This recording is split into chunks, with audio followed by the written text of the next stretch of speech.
Hello everyone, welcome to Selenium. Today's topic is stale element. A stale element happens when the page is refreshed, the DOM is updated, the element is re-rendered by JavaScript. Even though element looks same on the screen, Selenium references become invalid.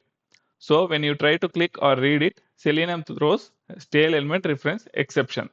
This is very common in React apps, Angular apps, pages with dynamic updates, after navigation, or Ajax calls. In the sample script, if you see, I am locating an element using and storing it. Now the page refresh is happening here.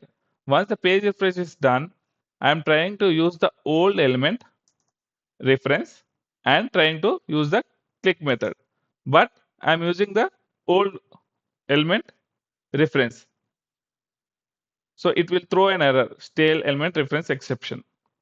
Once it throws, I am trying to relocate the element again using the same locator. If you see, I used the same locator. So this is the correct way to handle stale elements. Now I will run, then you will have the better understanding. First, we will open the login page. It will try to refresh, and then if you refresh is happening, stale element detected, relocating element. Handle stale element successfully.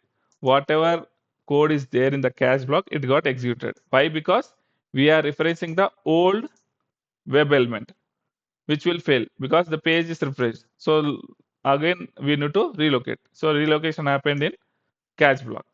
So stale element is caused by DOM refresh, not by wrong locator.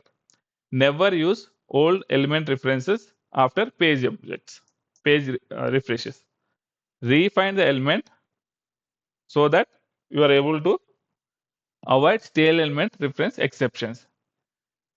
Same element on screen does not mean same element in the DOM.